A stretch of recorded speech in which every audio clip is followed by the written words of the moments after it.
que ya la gente no le come cuento a nadie, que no aceptan mareo, que no aceptan todas esas cuestiones. Controlar el flujo, pero no de que en Dajabón, en Montecristi, en Jimaní, no baja y ahí está el río. Y ahí crucé yo de Haití, los haitianos cruzan aquí. Hay como 200 puntos de cruce y nosotros tenemos que sellar esto. Y demasiado necesario. ¿Por qué? Porque si no cabemos nosotros, podemos entonces abrir para que vengan otros.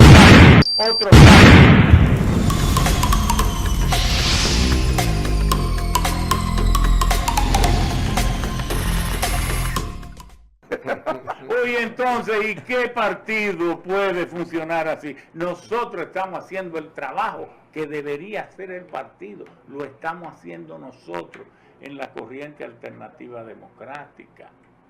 Entonces, pero uno lo comprende, porque ¿qué hubiera sido si se hubiese hecho esa primaria para elegir los dirigentes del partido?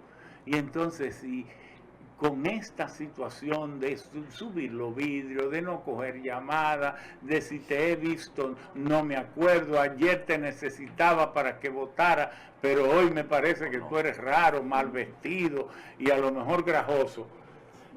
Bueno, ¿qué hubiera ocurrido si se hubiesen presentado como candidatos? No hubiera sido un plebiscito revocatorio y la gente lo hubiera interpretado no contra su rol de dirigente del partido. La gente lo hubiera interpretado como un plebiscito revocatorio contra el gobierno.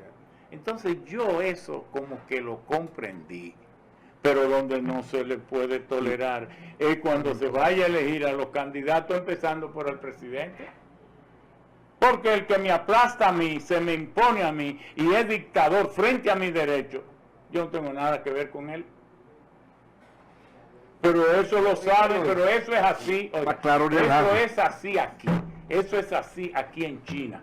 En China ahora mismo está reunido el que sé yo qué, 29 Congreso del Partido Comunista Chino. 5.000 dirigentes en un solo espacio. Y allí está Xi Jinping como cualquier otro, una democracia dirigida, no abierta, pero ese es su estilo. Con ese que ellos han subido. Ahora, ¿usted cree que en un país como el nuestro, que su modelo es Estados Unidos, donde todo se nos ha enseñado que tiene que ir a ser decidido de manera por voto secreto, directo y universal, que en estos tiempos de redes usted se me va a imponer? No, fíjese, no quería referirme a ese proceso de que el de ustedes, los PLDistas, pero usaron el padrón de la Junta, que son casi 8 millones. Ahí no hubo delegado para supervisar, ni la Junta manejó eso, ni nada. Ellos mismos son los que están diciendo cuántos votaron. Que muchos dicen que no votó ni la mitad. Pero de que votaron 300 y pico de mil. 500 y pico. O 500. 520.000. 520.000. Dicen eso. Pero ponga usted que por la tendencia a la habladuría de la gente sea la mitad. Porque yo quiero ver que sea verdad y que sí, eso es. Bueno, habrá votado el 3% del padrón, el 5% del padrón. Pero yo estaba en mi Monteplata querida, tengo allá mi casa, y todos los muchachos me están dando 500 pesos los que van a votar. Y yo, pero como votaba todo el mundo, muchísimos compañeros que le faltaban 500 pesos, lo cogieron. Entonces, pero fíjense cómo ya la que estuvo en tercer lugar está diciendo que no va a levantar la mano de nadie. Es decir, ¿qué quiero yo decir con eso? Que de ahora en adelante tiene que saberlo todo el mundo, que los procesos electorales tienen que ser respetuosos, que ya la gente no le come cuento a nadie, que no aceptan mareo, que no aceptan todas esas cuestiones, porque es que si algo bueno tienen las redes, es que ha personalizado, ha dado un certificado identitario, ha valorado al ser humano, aún el que no tiene que comer, pero tiene la suerte de poder disponer de un teléfono o de una pequeña computadora, aunque le haya costado 500 pesos, se crea su página y dice, yo en mi página pongo lo que... Oye, se siente casi como si fuera un presidente de la República. Dice lo que sea por ahí. Entonces, o somos democráticos o no se crea líder, porque a lo mejor usted no tiene el apoyo que usted cree que tiene. O todo toro o todo vaca. ¿Cómo es que tú dices? O todo toro o todo vaca. Hablando del asunto internacional para que No, sepa, eso porque se lo va a preguntar Montero. Claro, eso lo tiene ahí porque le hablo de Rusia y Rusia y Haití están conectados. Y Montero va por ahí. Don Ramón, estamos viendo desproporcionadamente cómo ha crecido el tránsito en el país. Las autopistas se han convertido en callejones y cada día hay más vehículos en la calle, tanto de 4 como de 2 y ahora de 3, porque ahora los haitianos andan en unos motores de 3, cargando toda su gente. O sea, todo lo que ya se allá lo están haciendo aquí y nadie le está poniendo asunto a eso. La autopista se está volviendo callejones. Hablo por Santiago, que es donde estamos. Santiago. Lo están haciendo un monorriel, lo están haciendo un teleférico, pero ¿y los carros, los motores? ¿Por dónde vamos a transitar? En un gobierno suyo, usted que es tan ducho y lo conoce todo, ¿qué solución vial usted tendría para el país, principalmente Santo Domingo o el Gran Santo Domingo, hablando de tanto Santo Domingo como la provincia, y Santiago a nivel vial? Mira, uno de los problemas fundamentales es el transporte y un problema del bienestar de la humanidad. República Dominicana tiene 5 millones de habitantes, no sabe manejar su frontera, porque yo soy presidente y yo sí que manejo la frontera, porque al ejército yo lo voy a poner a residir el jefe de Estado Mayor, porque aquí debemos tener miedo de que Puerto Rico nos va a invadir o nos va a agredir. ¿De dónde va a venir aquí ninguna agresión?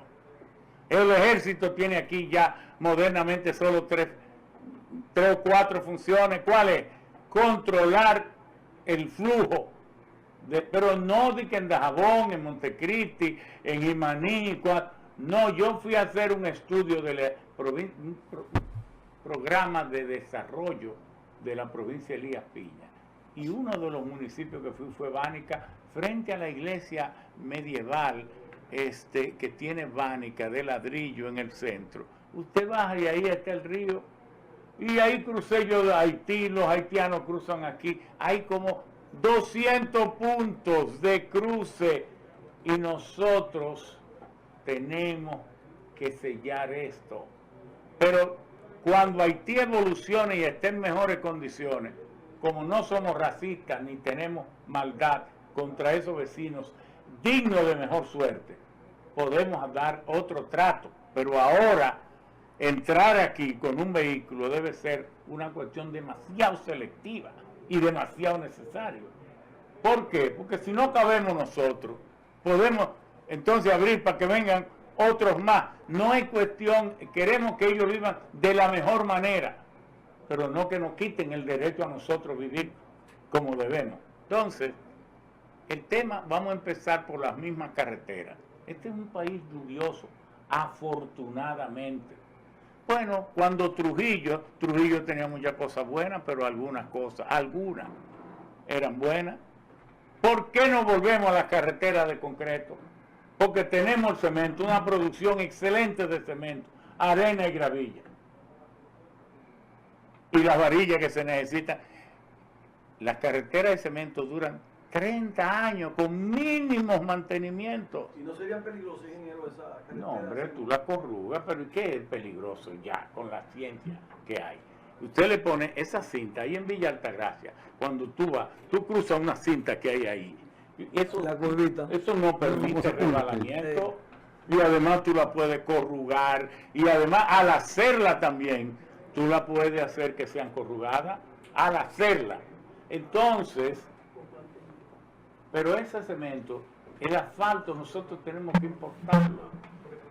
Entonces, lo primero es salir de ese problema de las carreteras, de carreteras inservibles, pero además el mantenimiento de la carretera. Ahí tenemos una oportunidad. Si este país tiene 15.000 kilómetros de carretera y de caminos vecinales, para crear medianas empresas de los ingenieros, dándoles de a 100 kilómetros, que ellos sean, cada compañía, responsables de dar mantenimiento en iluminación, en señalización, en bacheo, en todo, de todas esas carreteras, y que no tengan que ser de que las grandes y grandísimas corporaciones de ingenieros las que vengan a dar mantenimiento.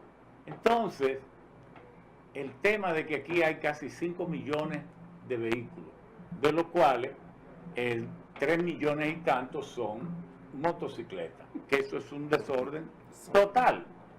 Y luego los demás son vehículos de 4 ruedas. Pero ¿y quién ha dicho que aquí no se puede poner? Cuando éramos más primitivos, aquí habían hasta parquímetros. Sí. Cuando esto eran ciudades, cuando Santiago era una aldea, tenía parquímetros y la gente los respetaba.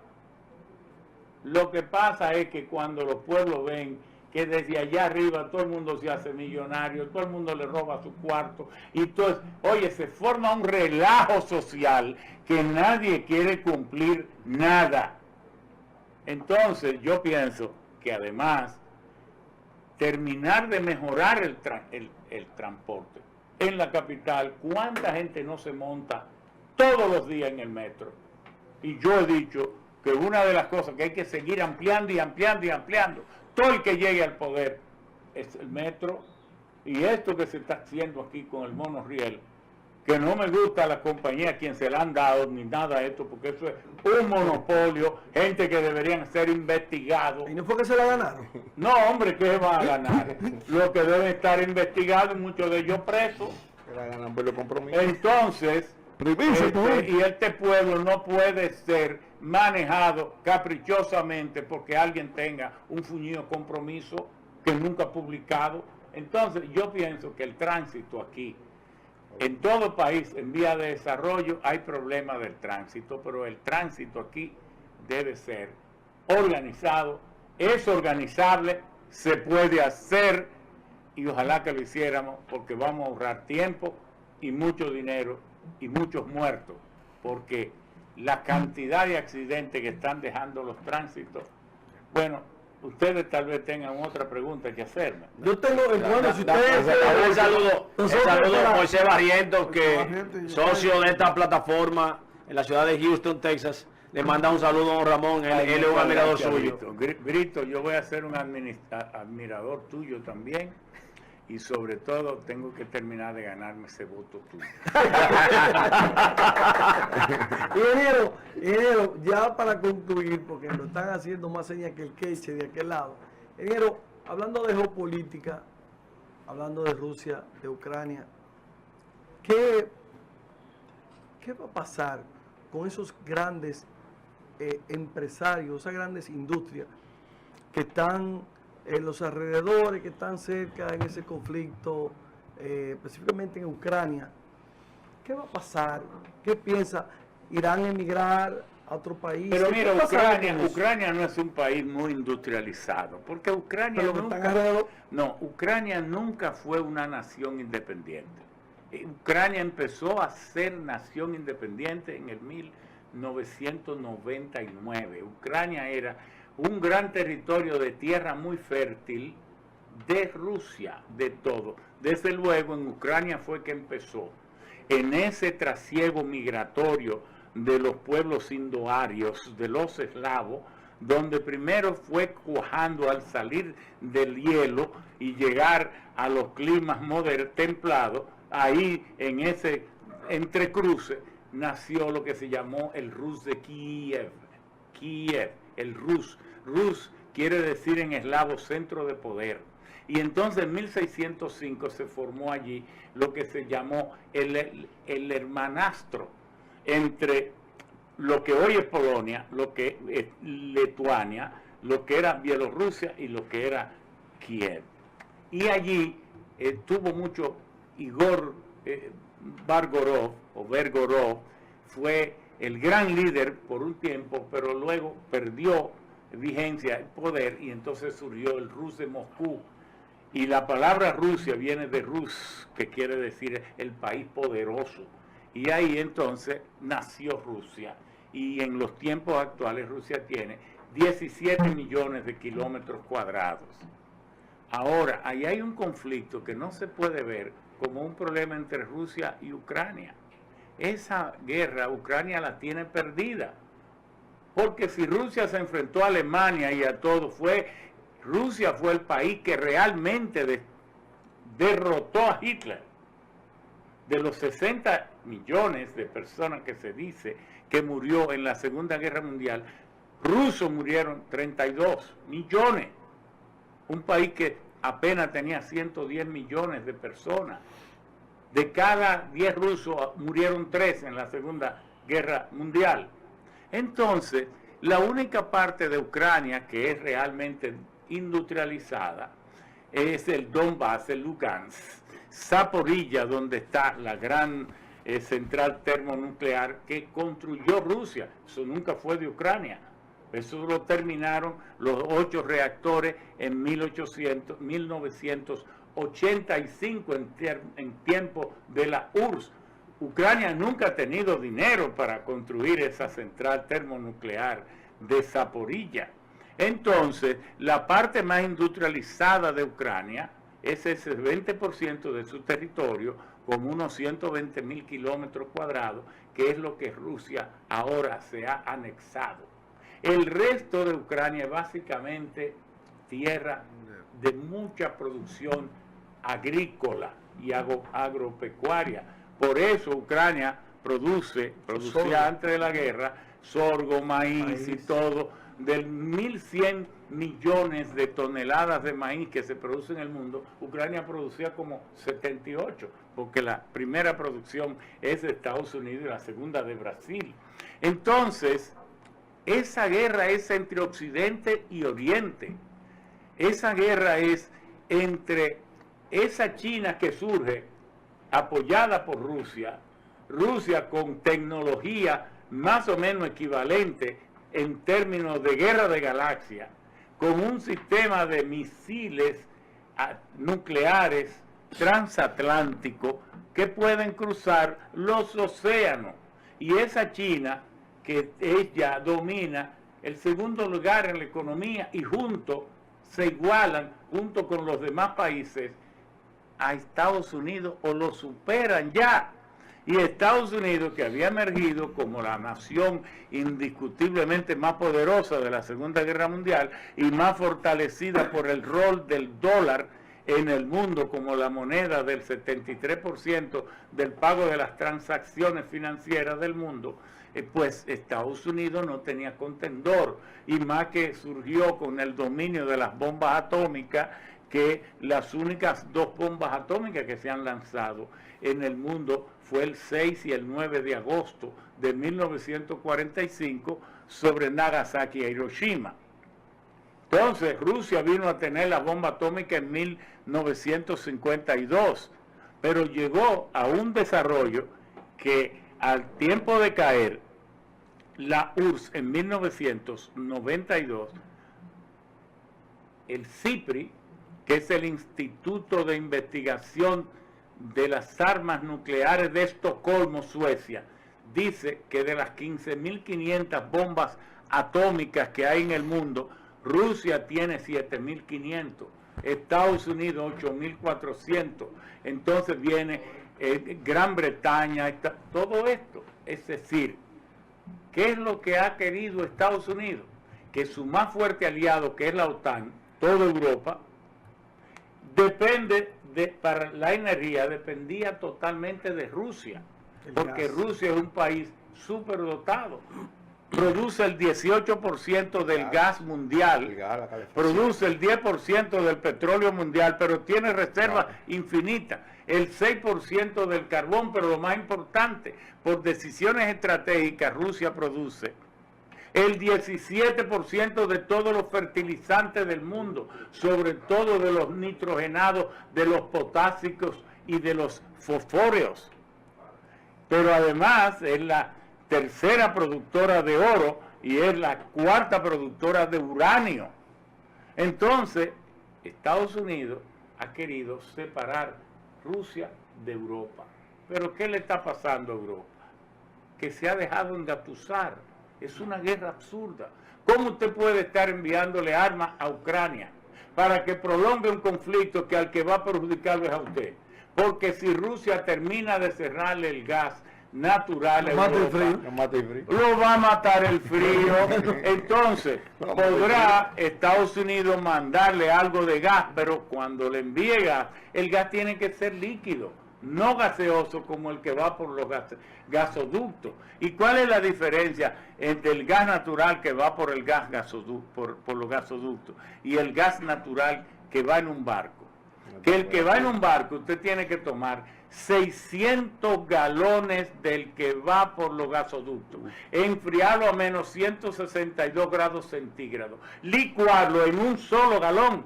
Entonces, ese gas que, por ejemplo, nos llega a nosotros, a Andrés Boca Chica, un solo galón equivale a 600 de esos galones que van por los gasoductos, porque usted no puede meter en un barco un gas flojo a presión atmosférica porque el contenido calorífico es muy bajo y el barco va a llegar casi lleno de aire.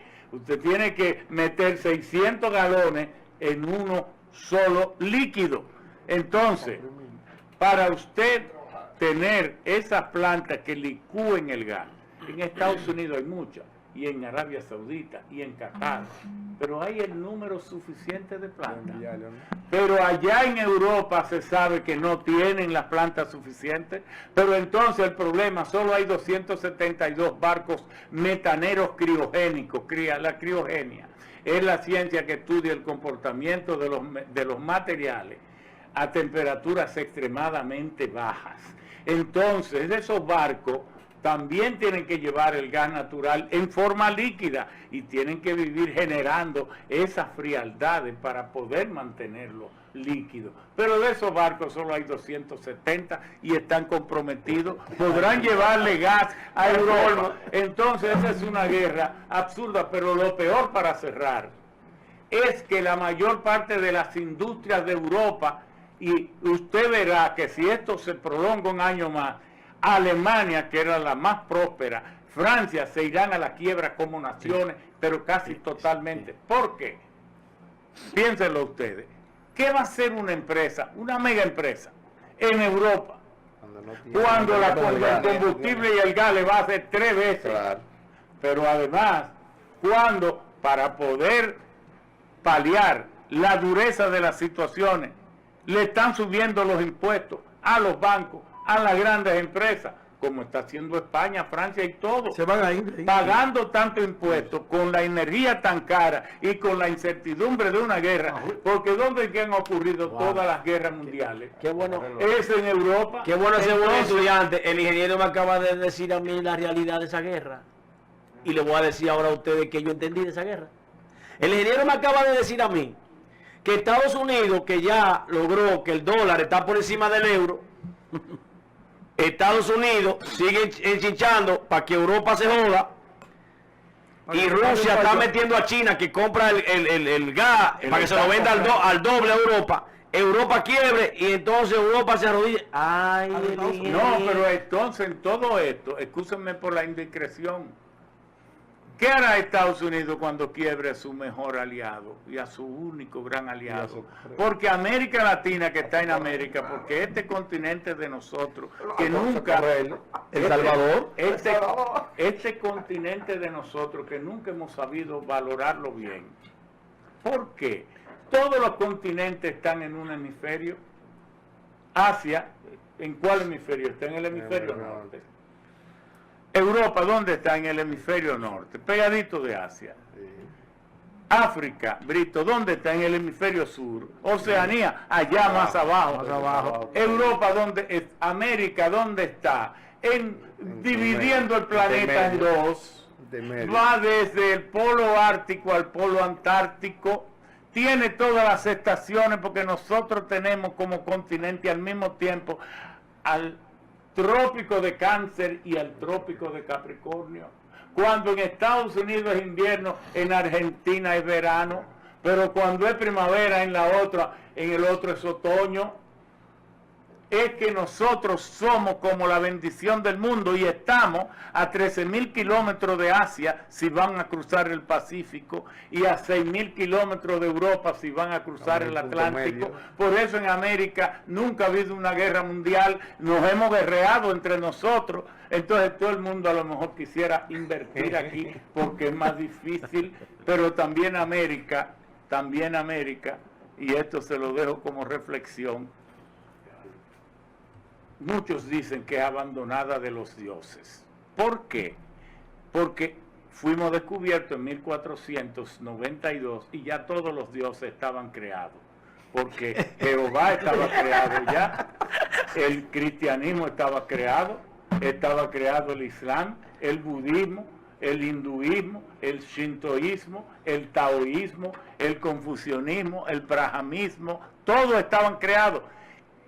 Y las religiones que habían aquí y sus templos, vinieron los españoles y todos los ingleses y le hicieron templos encima. Por eso, debajo del templo, en el zócalo de la Catedral de México, están descubriendo todos los... Entonces usted me quiere decir que aquí se fundó el ladronismo. No, que aquí los dioses casi todos nos han abandonado. Bien, señores.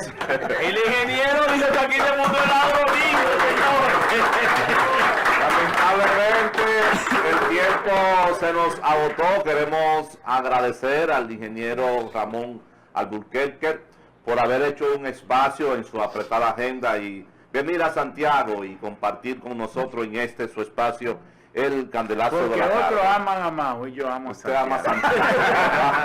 Muchas gracias. Será mañana cuando sean las 5, cuando estaremos con ustedes nuevamente.